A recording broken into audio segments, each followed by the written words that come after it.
a manager isn't a magician. I can't just be like, oh yeah, that's so great. You're looking for, you know what? Like as a manager, you know what I'm looking for? I'm looking for a band that's looking to get to the next level. It's like, man, I'm looking to get to the next level.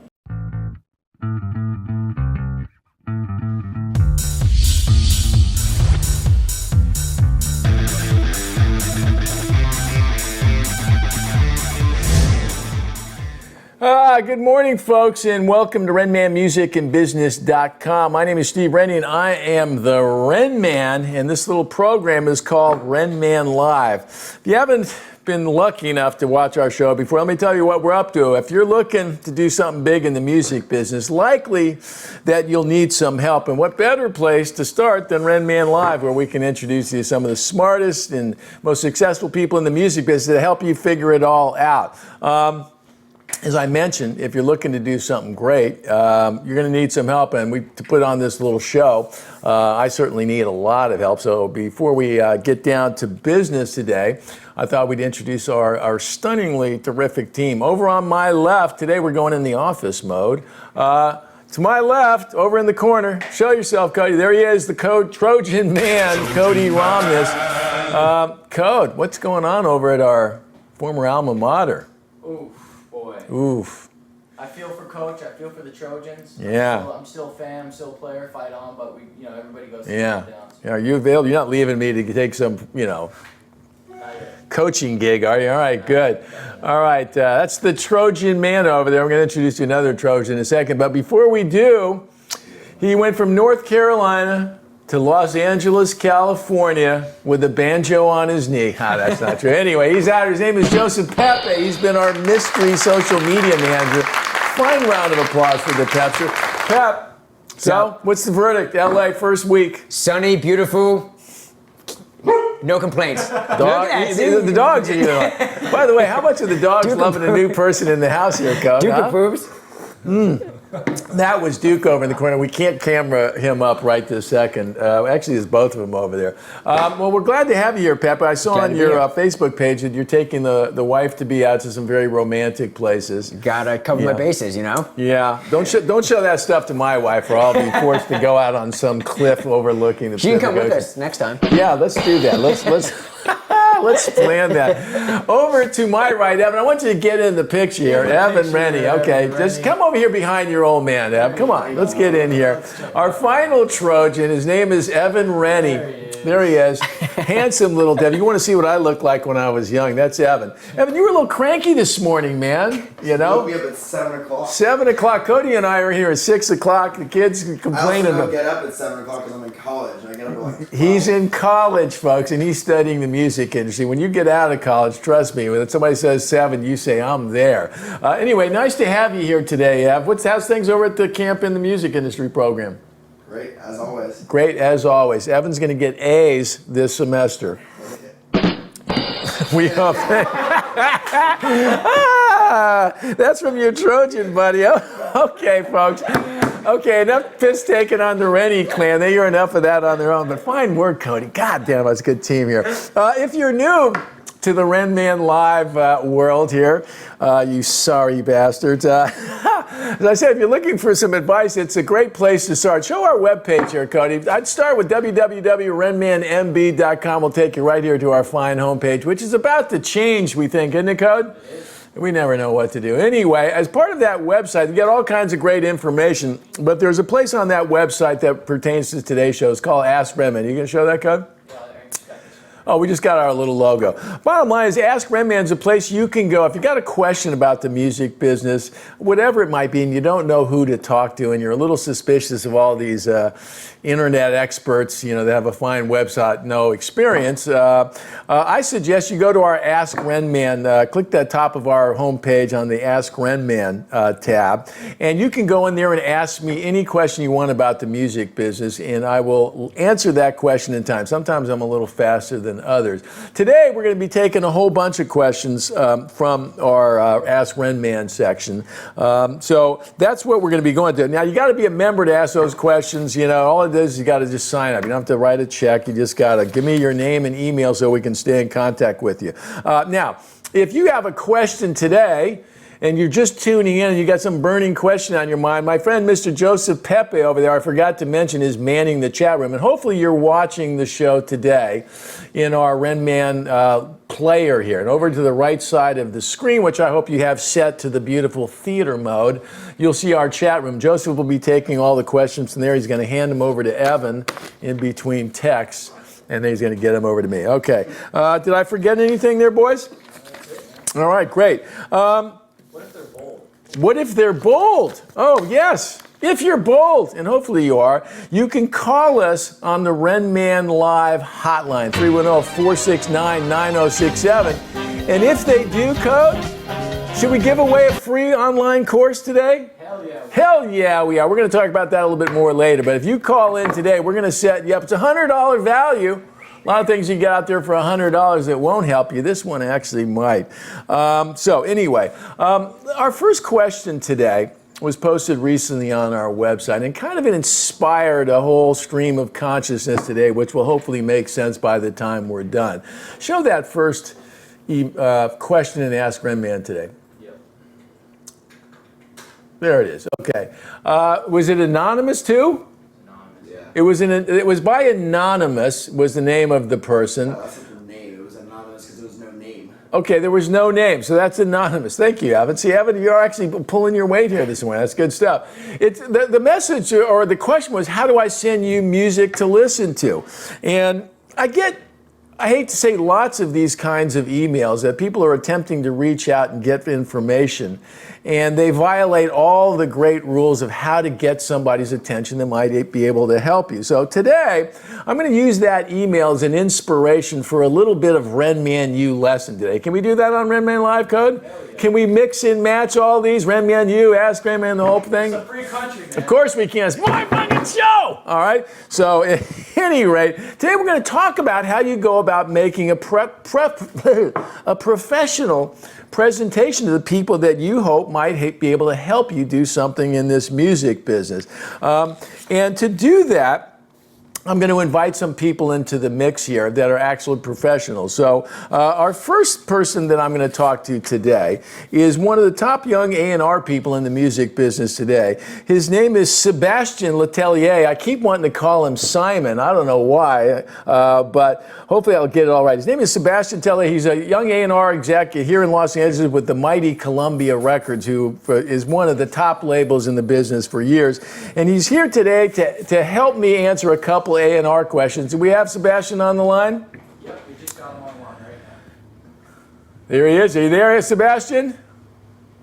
I'm here, yeah. Oh, perfect. So, Sebastien, my guys in the office here know me that I'm constantly mixing and matches names, so I call everybody Bud. I've been calling you Simon all morning in the office, but it's Sebastien, so I'll ask your forgiveness in advance.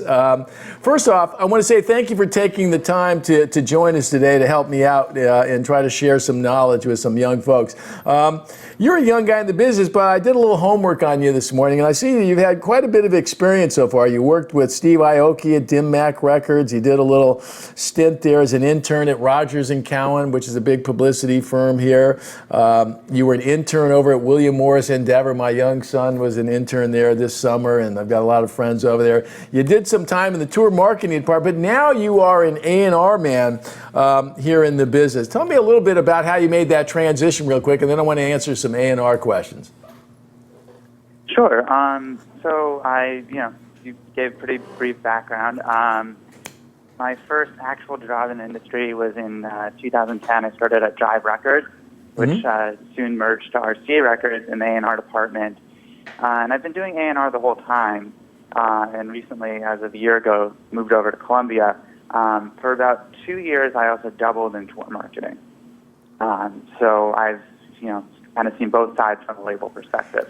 Yeah, I think it's so valuable when you're first starting off, Sebastien, to get kind of a broad experience. So when I looked at your profile on LinkedIn today, I thought this is great. You're off to a great start, because I think everybody at some point plays A&R or has some idea or taste in music. But you A&R guys are the really bold ones because you're going to get judged on it. So let me ask you a couple questions. That, I don't know if you saw the start of the show. We had, I get these questions all the time from people, and they want answers, but they don't know how to present themselves in a way that would make somebody want to take the step here. You're in this A&R business. You're constantly getting pitched, I presume, from managers and artists and attorneys and so forth, looking for you to help sign them to the label. So I know from my days back at Sony and with most major labels, it always starts with this kind of weird notion that we don't accept unsolicited material. Is that the case still at Columbia? I want to say on paper, yes, but it's not always that black and white. Okay. All right. So you covered your company obligations. So talk about, to the extent, and I kind of knew the answer to that. And so I want to ask the question of, when you as an A&R person who have to sift through all kinds of stuff are getting approached by, whether it's an artist, whether it's a manager, whether it's an attorney or some other professional in the business, what is it that you are looking for that grabs your attention, Sebastien?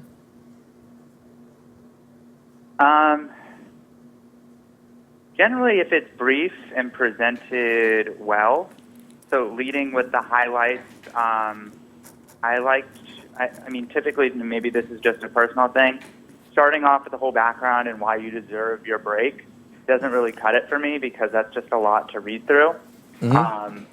I really think like bullet points, hi, I'm so-and-so, this is what I'm doing, here are some shows that I've played, here's what I have next, here's some unreleased music, I've been working with this writer, this producer. Even if they're not big names, I think it just helps to know that, here's a brief summary of what I've done in kind of a quick to digest form. It's, you're writing a full page as your pitch, it's probably not going to get through.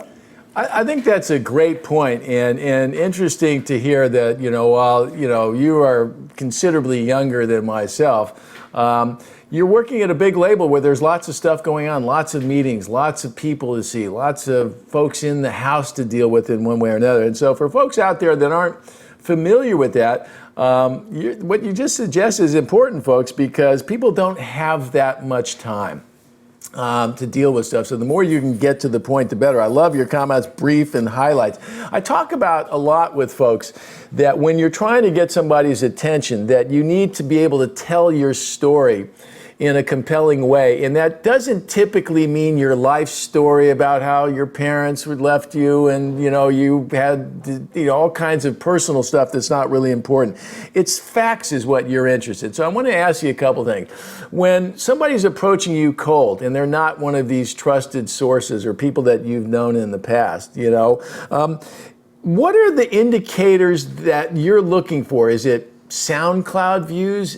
How important is social media following?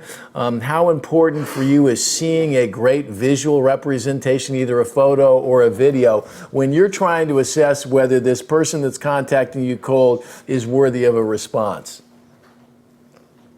I'm not going to discount numbers because that definitely does pique my interest, but I think that you lead with whatever your strong suit is. So if you don't have 1 million Facebook followers, that doesn't mean I'm not interested, but don't highlight that you have 82. I would just ignore that, let that kind of sweep that under. I think just keeping all of your social media presentable is very important. I think that your photos online need to represent the brand, because the first thing I'm going to do if I haven't heard of you is I'll Google you. And I will probably click on the first thing that's going to come up, which will be Facebook or Twitter or SoundCloud. And I think just having the imagery there, because that's the first thing I'm going to notice, having that represent the sound that you're going after as an artist, I think is very important. I've had people cold friend me on Facebook. I'll accept their friend request, and then immediately I'll get a message from them that says, "Hey, thanks for accepting my friend request. Would you mind taking a listen to my new single?" So, obviously the first thing I'm going to see is their cover photo or their profile picture. And then, when I have the time to listen, I will take a listen, but it's in an easy to digest small amounts, like one song, one picture, things like that. Yeah, love it. That's such great advice there. Lead with your strong suit. So often everybody wants to tell you everything, and I love your perspective. Show me the good stuff, leave the not so good stuff off the table. Don't make me think too much. And also your notion about Google. When I listen to you, Sebastien, I'm grinning because you kind of, by the way, Cody, one of the things we're going to talk about is spelling. In Colombia, the country is OMBIA. In Colombia, the label is COLUMBA. So we'll clear that up here. That's okay. We can fix that on this. Today, I was going to say that in some ways you represent what I call this new breed of cat in music professionals, right? When I started in the business, and I'm sure there's still a few of these folks left at Columbia Records, you don't need to name any names, that were very old school in their approach. They had 2 or 3 gals up front of the president's office, A&R guys in the past, John Kalodner, some legendary guys, made it their point to be mysterious and inaccessible. You, on the other hand, and folks like you, the Scooter Brauns, people that are making a difference today, are a lot more accessible to people that are trying to get their music to you than in the past. I noticed that you're active on Twitter, you're active on Instagram. I could find information about you on LinkedIn. Is that part of your attempt to make yourself accessible in the hopes that it might lead to some great discovery? Yeah, I would say that that's part of it, and I think that the way I set up my social media follows my advice for an artist trying to reach an A&R person. I think it goes both ways. A lot of people have found me and reached out, and yeah, I mean, you do have to cut through the clutter, and not to be expected, but I have found some great things just randomly because of the way I've listed myself online, and I think that young artists or writers or producers or people trying to make it on the business side should all be doing that, because I think that that's how we all find each other. And as much as, Well, I love hearing that. Sorry about that. Yeah, I by the way... go ahead. Excuse me. Go ahead. I was just going to say, as much as, it's the same thing for somebody in my position to kind of rise the ranks. You have to be known. People have to find you, or you have to reach out to people, and they need to be able to take in small bits of information quickly that tell them exactly who you are. Yeah, I find it one of the great give backs of the internet, although the internet has caused us some grief in the music business. The great give back is this immediate worldwide ability to connect with people if you can catch their attention. And I think that's the big issue in the music business. Lots of great music out there. How can a company like Columbia raise that music to a place where people can notice it and make a judgment on it? I guess we have a question. Before I ask my question, I guess there's a question in the chat room for Sebastien today. Yeah, Take it away, Joseph. Can you answer it? You got time for about another 5-10 minutes here, Sebastien? Yeah, definitely. Perfect. Yeah. Okay. Yeah, it's from our friend Unai. He asked, what is the best way and time to contact Sebastien? What's the best way and time? I like this guy's attention to detail. Mm-hmm. Sebastien?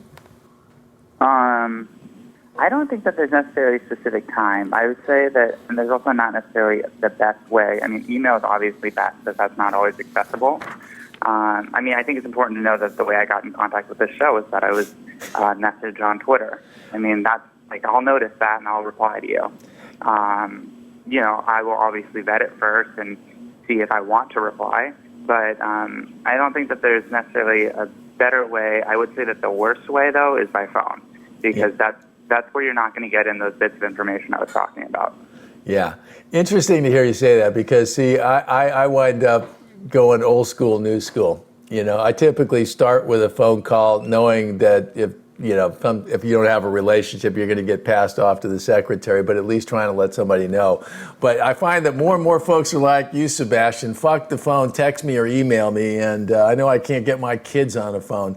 All right, I want to ask a question that came through our Ask Renman. So hopefully that answers the question right there. Cody, flash up our question today, and I want to take this whole notion of how you connect with people. I want to give these people some advice, Sebastien, but in context, we'll kind of show them how best to do it. So show the question, I'll read it for you. Says, hey, Ren and team, it's kind of a long question, so have a sip of coffee there, Sebastian. Hey, Ren and team, I'm part of a Swedish songwriting and production duo. We've gained some recognition from previous jobs. However, we are new as a team. Our ambition is to start working with American pop artists. We are novices on the international arena. I have the following questions. Number one, given that we have demos written for A-list artists like Ellie Goulding, etc., to whom do we pitch them without any strong leads? Her manager, her A&R, her publisher. Thoughts, Sebastian? I think that all of those would be appropriate people to pitch to, but I know that that's not always easy to get that information. I think that every international writer that wants to work with an American artist would have that problem. I would say start locally and try to find people that know people in common and try to get it through that way. Okay, well, that kind of dovetails into part two of that question. We'll flip it back up there again, Cody, which was, we've talked to BMG in Sweden, and although it is an international company, I sometimes suspect we'd be better off flying down to LA for networking where the actual business takes place. How much do international publishers really collaborate between different countries? That's a great question.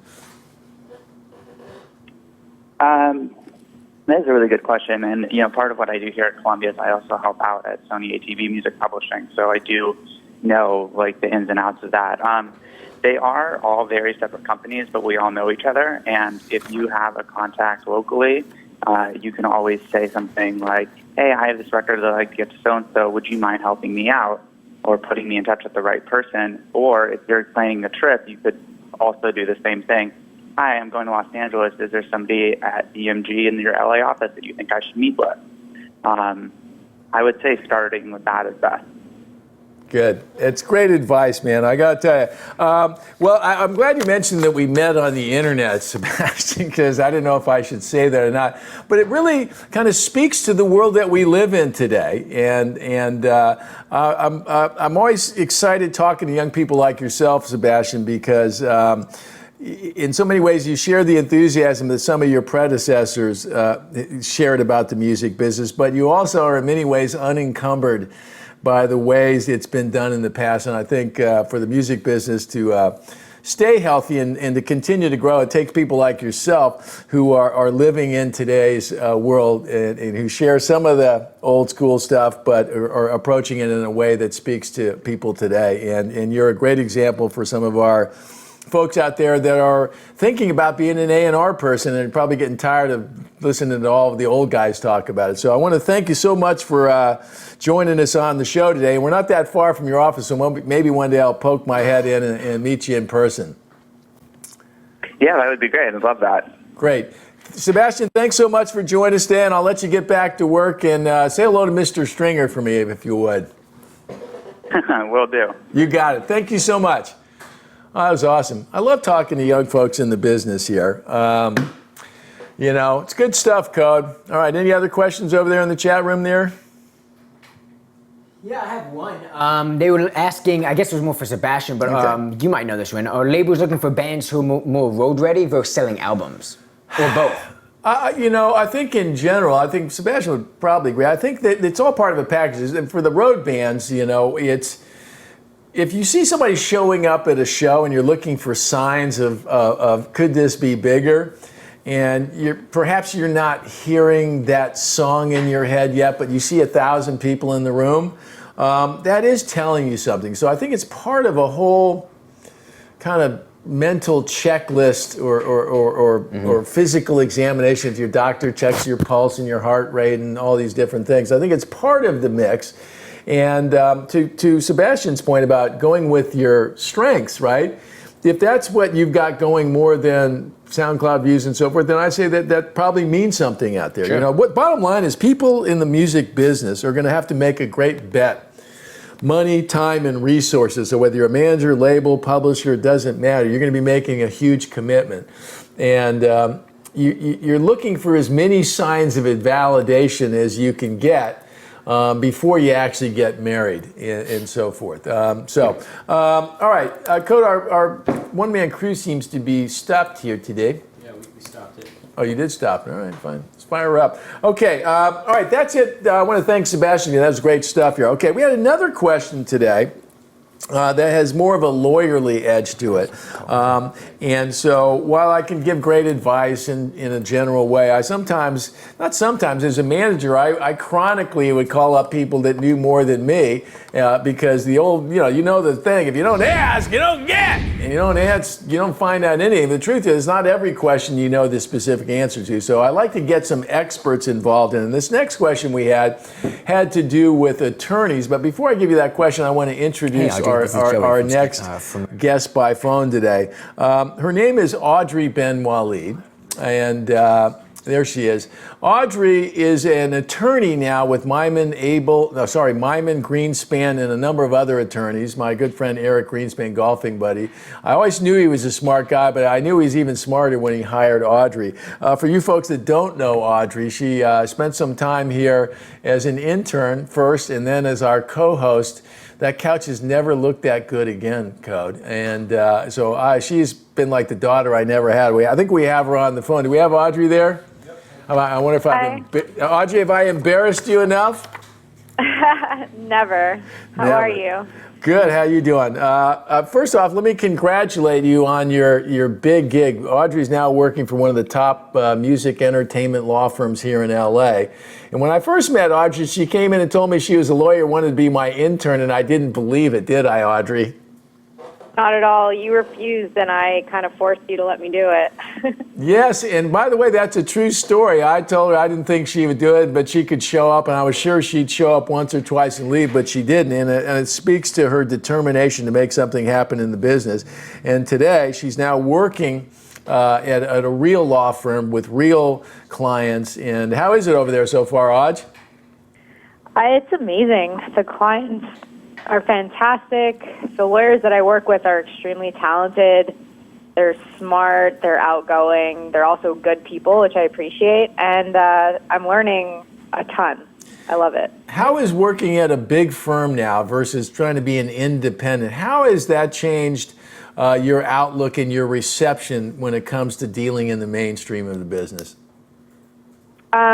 Before this job, I was working for a small company. It was pretty independent, and so I was pretty much on my own, and having discussions with people that are at the top level in the music industry was always difficult, and I really had to be persistent, and I had a lot to prove. Whereas today, when I go into a meeting or I meet a new client and they know about our roster, they know about our clients, they know about the lawyers, it's like I have to say less, and they just trust that because I'm part of such a powerful group of attorneys and such a great company, the conversation has changed.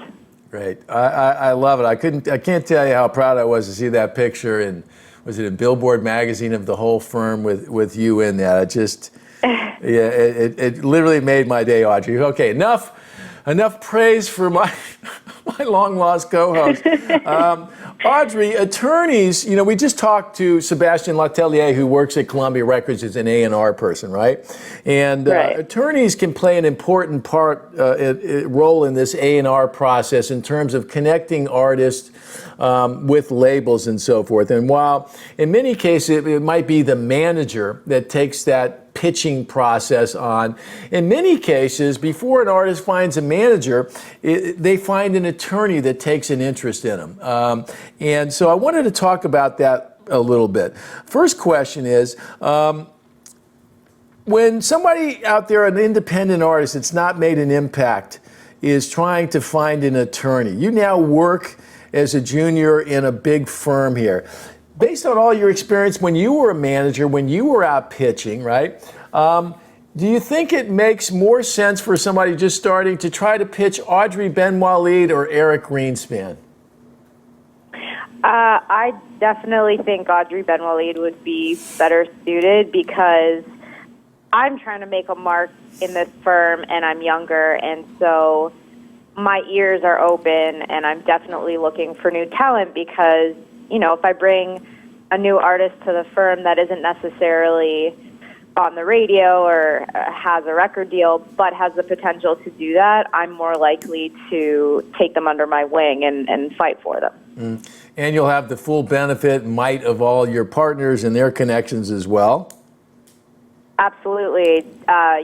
Whenever I bring in a client over here, they'll meet with myself and Eric, and they'll know that if any heavy lifting has to be done or, phone calls need to be made, Eric is there, and I'm there to answer the phone calls on a daily basis and, do all of the heavy lifting in terms of the legal stuff, like drafting and the long hours. All the long stuff that you were trained for. Let me ask you this, Audrey. I think, most people, incorrectly assume that, well, I'll just go to a firm and I'll pay their fee and they'll take me out. But the truth of the matter is big law firms don't accept many brand new starting acts that are at the starting gate here. And I know you don't as well. If some artist out there or some young manager was looking for somebody to help pitch a label, right? Tell me, and we're talking about this in the context of how to conduct yourself and how to contact and try to elicit the support of professionals in the business. If somebody's trying to pitch you to be their attorney, to pitch their music for a label deal, tell me, what is it, Audrey, that would attract your attention, and conversely, what would make you think, nah, I'm not interested? It's a difficult question with a really short answer, I think. For me, it's about the music. So, if somebody sends me a link to their music and I think that the talent is undeniable, and I know that if I send this to a manager or a label that I know or a contact, they're going to agree with me, because you have to remember, every professional that gets your material, if they're going to send it out, they're sort of putting their stamp of approval on it, their reputation on the line, and you need to maintain the fact that you have good taste in the business. So to me, if I believe in the music, then there's not much else that needs to be said. Obviously, having materials together that look professional, such as a really good video or good imagery and a strong direction and a vision for the project, that obviously helps very much. But I think at the end of the day, it's the music. Yeah, it's funny how we just talked to a young A&R person, and well, I never considered myself an A&R person. I don't think you ever were interested in being quoted A&R, but we all are making A&R judgments when you're talking about spending a lot of time and energy, and usually in the early days, as you and I have discussed previously on many occasions, Audrey, for not a lot of money. I've got another question for you, Audrey. More often than not, relationships, jobs, record deals don't happen in a single phone call. They're part of a courting process, if you will, right? And sometimes, that answer might, people might be asking the question and not getting an answer. My question to you is this: when does persistence on the way to trying to get you involved turns into annoyance? People ask me that all the time. Well, I don't want to follow up too much, or I don't want to scare somebody. Where is there a place where that you could help folks determine where you've gone past persistence or now just being annoying? Yeah, I had to do the same thing when I was, hustling and trying to look for a job. I think that definitely following up more than once is necessary. Twice is great. After the third email, if there's no response, I would kind of let some time pass. You definitely don't want to be sending follow-ups every week. People in the business are definitely pretty busy. Even as an attorney, when I'm sending follow-ups for a contract, I'll probably space it out by like 2 weeks, So I would say after 2 or 3 emails with no response, I would maybe let it go for a little while, and then a couple of months later, if there's something actually relevant to the conversation or something to bring up that might catch that person's attention or something new that has changed, then it's less annoying, because you either have a new piece of content or something that would warrant you reaching out to them again. Yeah, I think that's wonderful advice, Audrey. You gotta keep the story fresh, and if your story, folks, isn't getting fresh, if there aren't new stories to tell, Audrey's way too nice to tell you, but I'll tell you, that's not a fucking good sign, okay? People are getting feedback all day. Okay, Audrey, we have a question that inspired me to call you today. So thanks so much for joining us. I'm going to pretty simple question that was on the legal front, and maybe you can help our listener. His name is Chris. I believe. It could be Christ, but I think it's Chris. He says, I enjoyed your music course. Thank you. It helped me along my way. I live north of Birmingham, Alabama, and want to know if you could connect me with a music attorney in this area. Nashville is not too far from where I live. Thanks in advance. I really like your course. How would people that don't live in LA, New York, or even Nashville, how do they go about finding somebody like you, Audrey? Any tips? Yeah, I mean, it's pretty easy to go on the internet and sort of look through the celebrities and figure out who represents them, and then you can, look into the firm. A lot of the firms don't advertise it on their websites. For example, if you go to my firm's website, there's barely any information, let alone a client list, but there could be articles where they, let's say Jennifer Lopez will mention the name of an attorney. So I think you kind of have to be a little bit of a spy and just filter through Google, and you can definitely find names of attorneys that are associated with artists, or you can go on like the Billboard Top 25 Entertainment Lawyers of the Year, and they'll give you their photo, their firm, a lot of their information, their bio. So I think Billboard is also a really good source for finding the good lawyers out here. Yeah, I think great advice, Audrey. So while we're not going to give you an actual name, folks, there's plenty of information out there and pretty easy to get your hands on it. But my personal recommendation is that lady right there, Miss Audrey Benoualid. Audrey, I want to thank you so much for joining us today. And I know when Eric comes walking down the hallway going, what do you spend all that time with Rennie? Just tell him he's going to give you a little round out at Bel Air. To make good on the non-billed hour here, or partial thereof. So, anything for you, Steve. Honestly, you gave me my start in the business, and I appreciate you very much. Well, I've said it before, and I'll say it again. You are going to do big things in this music business. I just freaking know it. So anyway, thanks a lot, Audrey. I'll let you get back to work. Okay, thank you. Adios, my friend. Good to see the Audrey again. Good. Kind of miss her. We got a brand new couch too. Dogs are down here waiting for her anyway. Okay, so there's some advice from an attorney who all kind of say the same things. They're looking for signs of life. They're looking for you to tell your story in a brief way. They're interested in visuals and all that stuff. At the end of this whole session, I'm going to help you guys write an email for the folks that are wondering. So, okay, last night.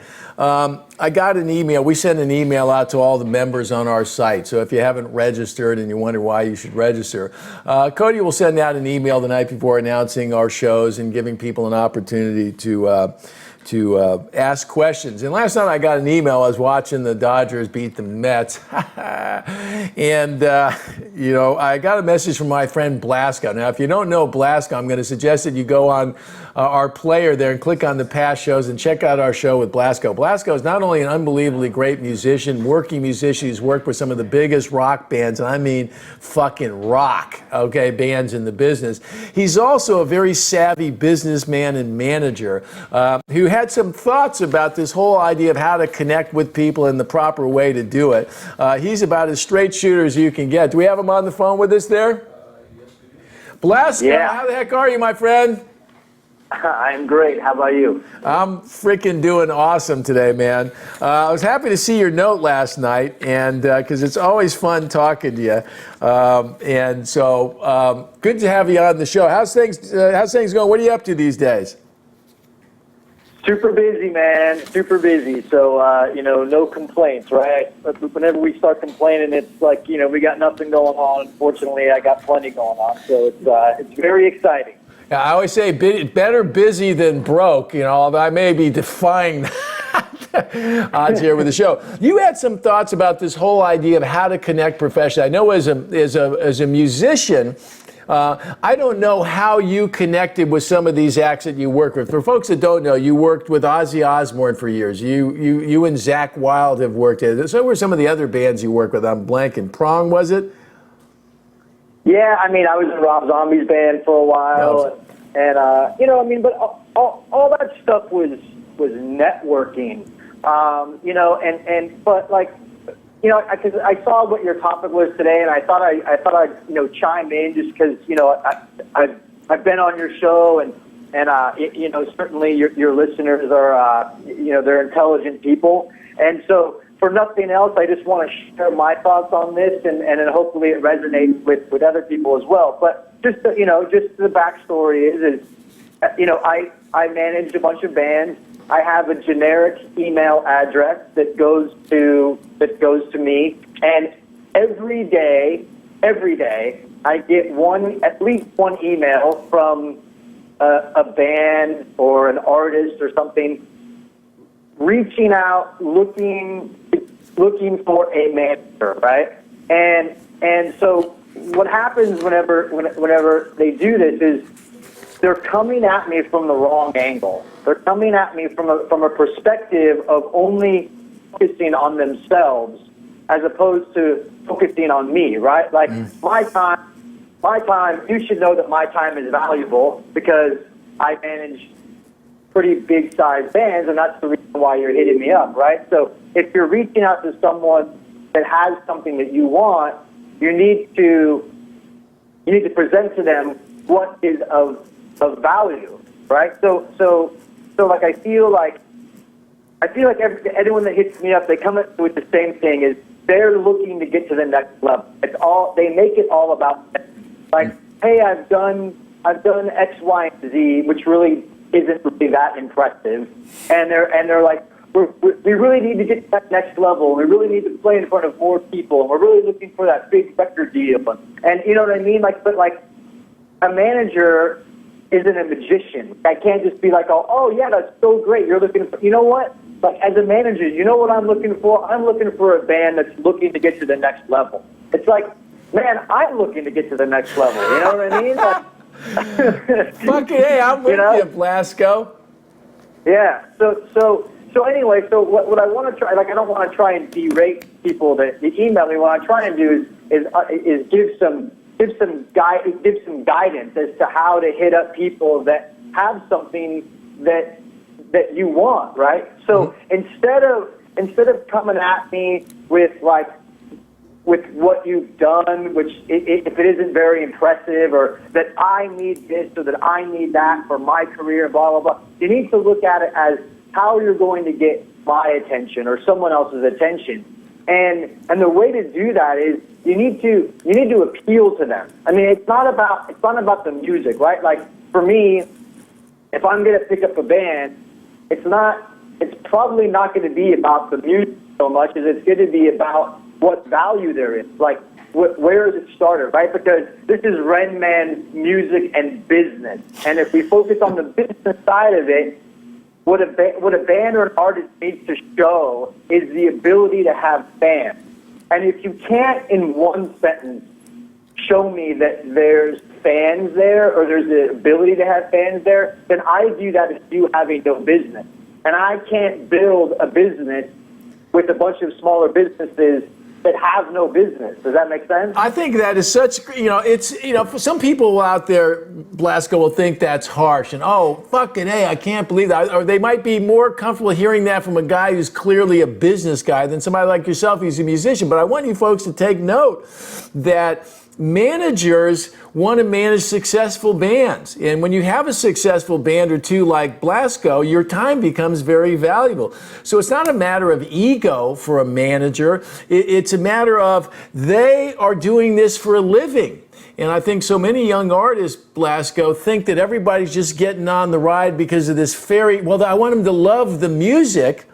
And while I loved Incubus's music, and I know you love, Black Veil Brides, there were acts that I dealt with in my career where I didn't love it, but I have a professional set of skills that I could bring to it, and I thought that those skills might actually elevate the business. And that's an important note and not something to shy away from. So I love what you're saying there.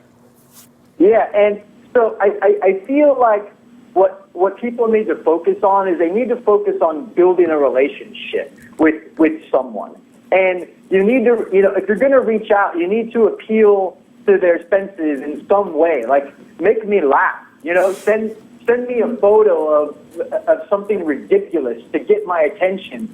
but understand that every day someone is sending me or someone like me the same thing that you're about to send me.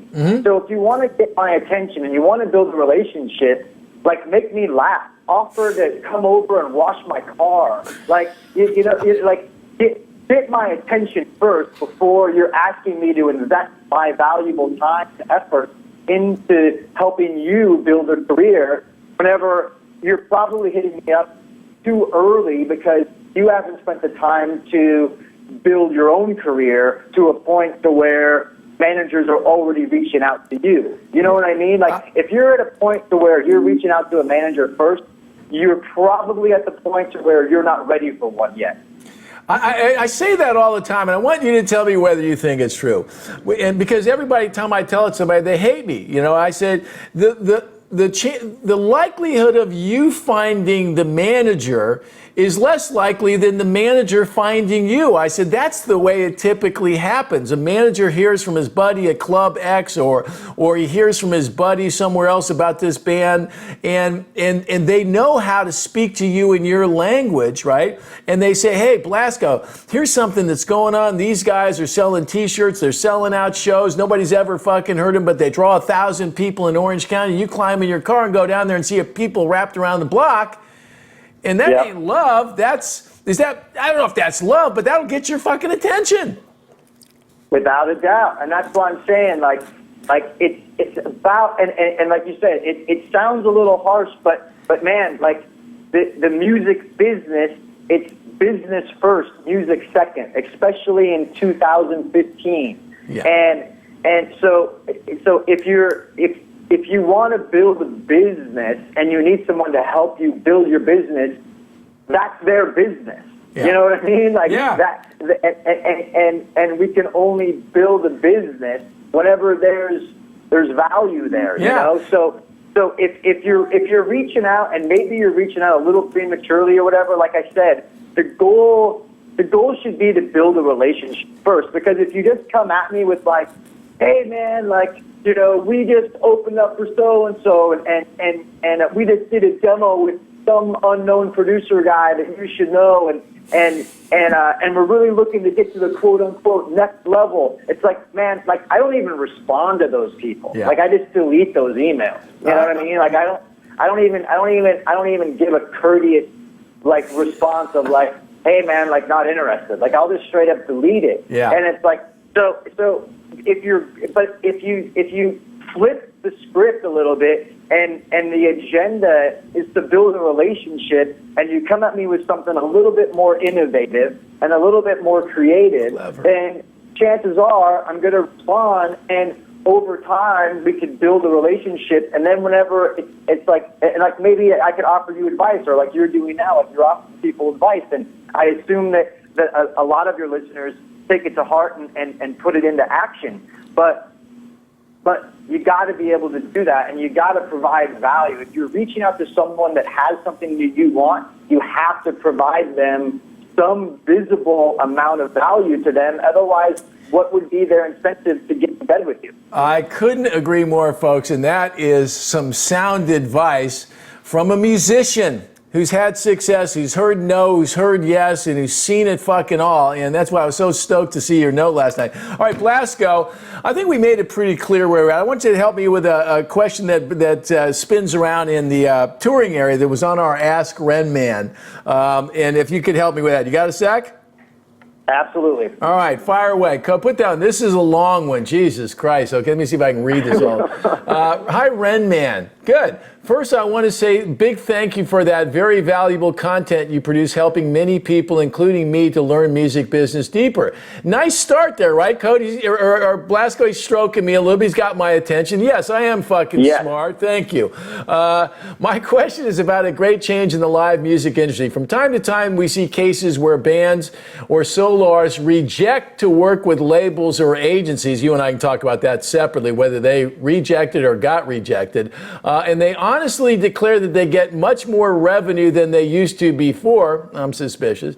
Nowadays, new technologies are emerging and entering the music. SoundCloud and Spotify have changed the way we discover and listen to music. bands in town. And so this is a long setup here. I'll get to the punchline here, folks. Good start. We could trim. Here's the question. Do you believe the same will happen soon with agents in the artist state of doing business, meaning that the value of agents as mediators between artists and promoters or venues can be delivered by new technologies completely? You going to fire your agent for a freaking bot? I mean, I don't see that happening anytime soon.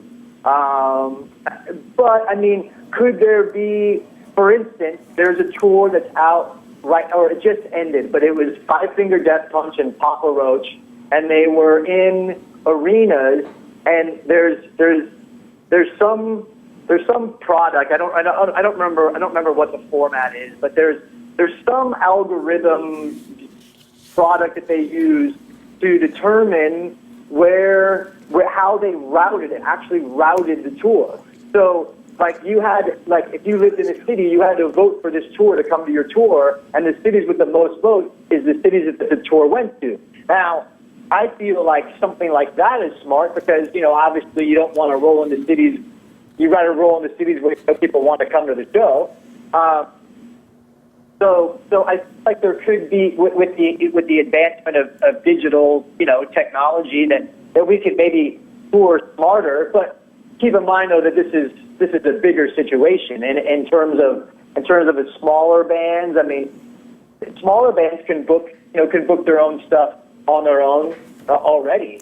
I mean, it just takes a little bit of savvy and ingenuity to do it, but. Yeah, there's some great tools out there to do that. And one is Indie on the Move, which I always mention. Things that when you were first starting in a band would have been nice to have a database of all the clubs and shitholes you were going to play and know how big the stage was and who wasn't going to pay you that night and, and where to park your car to get a ticket, Yeah. We got a question in the chat room here for you, Blasko. See, you get a real guy shows up and lights him up. What's the question there, Joe? Yeah, this member recently started their first publicity campaign with a publicist, and they were wondering what is some of the most important kind of magazines or online websites he would read that might get his for hard rock? For like hard rock, metal, things like that. Yeah, Blasko doesn't specialize in acoustic singers. Yeah. Thoughts about that, Blasko? So what exactly is the question? The question is, are there any blogs or magazines that in the hard rock world that you focus on that you think are great gets today? I know there's a ton of online blogs in the metal space these days. Yeah, I mean, there's a ton. I mean, is the guy saying that he recently hired a publicist and he's kind of seeing where the publicist should get him visibility? Is that what he's asking? Yeah, I think the question, Joseph, he was looking for a little direction on where to send the publicist. Is that the question? Yeah, basically. Yeah. So make believe you'd hired that publicist and you wanted to steer him in the direction, or would you fire him because you actually had to steer him? Well, here's the problem, right? That I don't feel like if you're a publicist will take your money, right? But are you an artist that necessarily needs the publicity? Are you at a point to where you need, like, anyone's going to pay attention, right? So, I mean, there's a handful of blogs and there's a handful of magazines, but who are you? And if you hire a publicist, like I said, they're going to take your money. But if there's no clear-cut direction as to what a plan is as to where you're going to go, then you probably shouldn't be paying. For me, if I'm going to pay a publicist, I'm going to go into the situation going, I want X, Y, and Z because I want my artist to be seen here, and I'm only going to pay you for this because this is what I want. I'm not going to go to a publicist and go, here's your $2,000 a month, and then I hope I get magical results. You have to go in with a plan always. Yeah, I think it's great advice, folks. Too often people, I think Blasko would probably agree, too often people, hire a publicist with that same idea that they're the magic man or the magic gal for some reason. And if you don't have a steady supply of, quote, items, as publicists like to say, that are worthy of standing out in the crowd, then you're wasting your freaking money and you'll hate yourself. You'd be better off paying the gas and going out and playing some gigs. Blasko, we're running a little bit behind. I want to thank you so much, man, for calling in today. It's fucking always a treat, man. You are, I just say for folks out there, for my whole career, Blasko, I used to be nervous because the artists would always go, well, you're not a musician, Steve. And that's why when I hear you talk like a grizzly old fucking manager, and nobody's going to doubt who the fucking musician is in this shot, are they, Code? I'll take the golf pro gig. Anyway, hey, next time you're in the neighborhood, drop on by. Let's go out and have some lunch or something. And I wish you the best with all the stuff you're working on. And thank you so much for calling in today. Sounds good. Thanks for having me. You got it. Rock on. God, I love the fucking big rock. That's what rock bands used to look like, folks. Okay? Before everybody had a tattoo. Could we have a picture of Blasko's car? He's got the greatest truck of all time. Okay, folks, there's some advice and some thoughts from some folks that are key in this mix. You know, artists, managers, attorneys who are constantly getting pitched and are looking, you know, and in turn are pitching somebody along the way. So I told you today I was going to help you write an email. So to do that, I wanted to give you some tips on how to do that, and to give it some weight. I send out emails all the time now to get people on the show, and sometimes they work and sometimes they don't. And I recently wrote a note to a gentleman by the name of John Platt, Big John Platt, who is one of the top music publishers in the business, and he worked with Warner Chappell. He's a real player in the business, and I wanted to have him on the show. Lots of folks have said, hey, you know, this would be a great guy to get on the show, and so I listened and I sent a note, and I want to share with you that note and show you some elements I think that will kind of capsulize everything you've heard about so far. So first off, let's start with my list there, Code, all right? No, not the letter, okay? Let's go back to the list. Ooh, nice little effect there, Code. There you go. Oh, it's pretty clean today. Okay, let's go to our tips, right? Our tip number 1, okay? How to connect with music pros. The first thing, and you heard it from Audrey, you heard it from Sebastien, introduce yourself. Don't assume that people know who you are. Let me show you the first sentence of my note to Mr. Platt. It says, Dear John, my name is Steve Rennie. I don't believe we've met previously, so let me introduce myself. I've been a long-time music business professional for 37 years. Mostly recently, I served as the manager of rock band Incubus for 17 years, all right? Now, for a lot of folks who go, Rennie, you don't have to say that. Here's my lesson for you. Assume nothing, okay? If somebody calls you up and goes, oh, that's pretty Rennie, I know who you are and I know about Incubus, great, okay? But if they don't, you've told them what you are. So that kid that sent me the note that led to this whole conversation today doesn't put a name on there, doesn't do anything that would make me want to answer that. So lesson number 1, introduce yourself, okay? Lesson number 2, or tip number 2, try to make a personal connection. You just heard Blasko say, make me laugh, okay? We've had Jason Flom on the show. Come back, Nico. We've had Jason Flom on the show who responded to some kid's email because he'd done some homework on Jason and found out that he played golf, so he sent him a golf ball and a glove. Neil Jacobson came up with some wacky website to attract the attention of somebody. If you send a note to somebody saying, hey, I saw your interview on such and such, or I saw you on Renman Live and I was really intrigued or inspired by your thing and I wanted to reach out to you, that is the best way to get them to read the next sentence. So let's go to my email and see how I did, okay? Like you, John, I've had a wonderful career in the music business, fueled in part by the help and guidance of some wonderful mentors early in my career. I've read that you too have benefited from mentors in your career and are now playing that role in your gig at Warner Chappell. Back to the old guy here. I'm drawing some connection, drawing some common ground there, right? Now, he may toss that note away. He may say yes, but the point is, try to make some personal connection because it shows that you've done your homework and it's not just some idiotic out of the blue email. Okay, tip number 3. Tip number 3, tell them what you're looking for. Okay, what do I mean? Are you looking for a meeting? Okay, are you looking for them to be a guest on your show? Are you looking for them just to listen to your music or watch your video or to book you at your gig, right? So you got to tell people very clearly what it is you're looking for first, okay? So back to my email. About 3 years ago, I started a website called Renman Music and Business to help aspiring artists. The centerpiece of that website and mentoring is a web show called Renman Live. You're going to tell them what it is and why they should be interested in it. So we tell folks all about that, and I asked him, and I said, I'd be honored to have you join us as a guest. So go back to our tips here, Code. So number 3 was, me back there, okay, tell them what you're looking for. Give them some background so that they can assess and feel the value in what you're talking about. Number 4, okay, explain why your request is worthy of consideration. Back to my email, okay? People are getting all kinds of requests to be on web shows. Here's my attempt to make that connection there. I talk about all the people that have been on the show, the smartest, most talented, most successful people in the music business, many of whom I'm sure you know, to share their experience. What I'm saying there is that I would like you to be part of that smart person list. I want you to know that some of your friends have done the show as well, and that's why you won't be a pioneer. So it makes it a little bit easier for somebody to say yes. Explain to them why it's a good idea for you. Take Blasko's advice. Back to our tips, Code.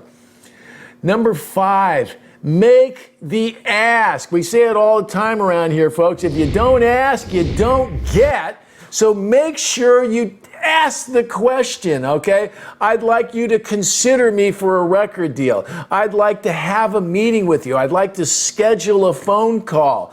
I'd like you to evaluate my music. Make it absolutely clear what you want. Come back to my email, Code.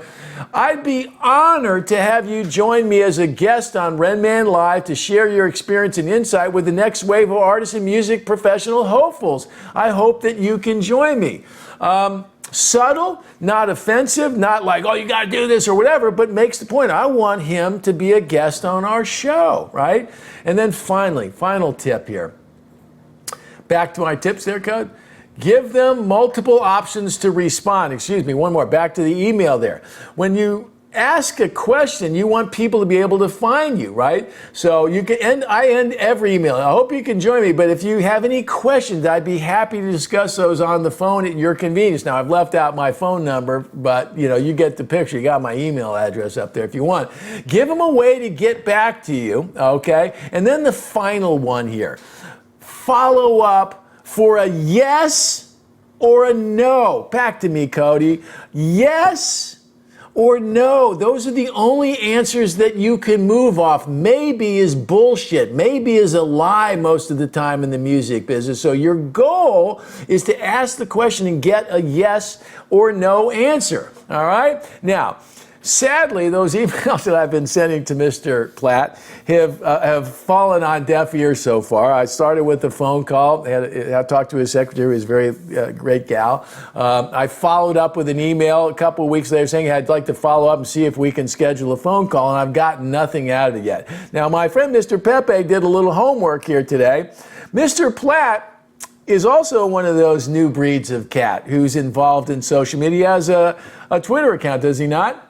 Oh, he does not. He doesn't. Oh, he doesn't. Okay. Well, then I'm going to have to find a new way because I was going to turn you folks loose on him and have you help me out a little bit. But the bottom line is, folks, this is not rocket scientist stuff, okay? If you talk to a million people in the music business, whether they're a lawyer, whether they're an A&R person or a manager, the people that you need, the successful ones are busy. Their time is precious.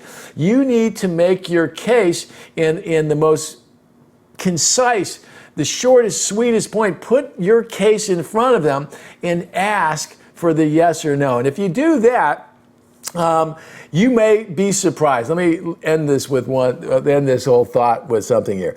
People say, what if they say no, Ren? And people are so afraid of the no that they forget that it only takes 1 or 2 great yeses to make a huge difference in your life and in your career. So if you don't ask, you don't ask. Okay, it didn't work. If you don't ask, you don't get, and you won't learn anything, and you won't get to that yes or no. So, all right, that's our show. Any questions in the chat room before we take off, Code? Joseph? Good. We're all good.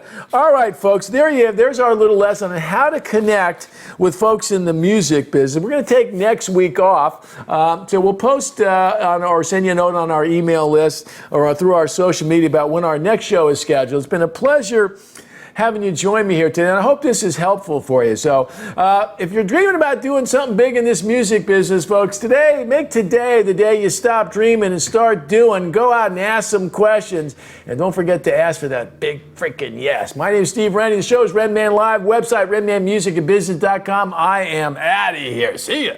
I got a call from Frank Barcelona in New York, and he said, if you can get me $125,000 by tomorrow, you're my new promoter in LA. Well, that was like, oh my God. So I mortgaged my house.